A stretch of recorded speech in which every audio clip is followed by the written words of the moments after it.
বিশ্বকাপের আগেই দুঃসংবাদ ব্রাজিলিয়ান শিবিরে মেডিকেল টেস্ট শেষে নেইমারের চোট ধরা পড়েছে, যার কারণে অন্তত 2 থেকে 3 সপ্তাহ মাঠের বাইরে থাকতে হবে ব্রাজিলিয়ান এই সুপারস্টারকে। প্রথমে অনেকটা ধারণা করা হয়েছিল কেবল সতর্কতার অংশ হিসেবেই ব্রাজিলের অনুশীলনে ছিলেন না নেইমার জুনিয়র।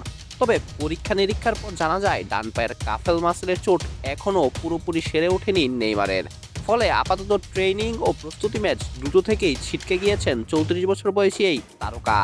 বুধবার গ্রানজা কুমারীতে ব্রাজিলের প্রথম ক্লোজ ডোর ট্রেনিং সেশনে অংশ নেননি নেইমার। পরবর্তীতে তাকে তেরেসো পলিসের একটি বেসরকারি ক্লিনিকে পাঠানো হয় ইমেজিং টেস্টিং এর জন্য। এরপরই সামনে আসে তার চোটের প্রকৃত অবস্থান।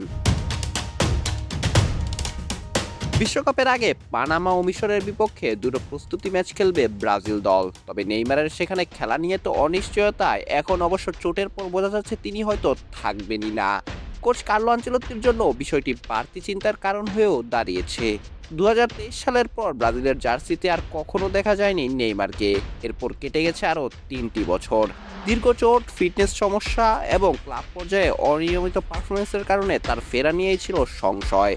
তবে অবশেষে সব বাধা পেরিয়ে তিনি স্কোয়াডে ফিরেছেন। তবু তার এই নতুন চোট আবারও প্রশ্ন তুলে দিল, বিশ্বকাপের মঞ্চে কি অদ্য দেখা যাবে নেইমারকে, নাকি ব্রাজিলিয়ান পোস্টার বয়কে আর কখনোই বিশ্বকাপের মঞ্চে পারফর্ম করতে দেখা যাবে না। অঙ্কুর গমেজ, বিডি আর্কাইভ স্পোর্টস।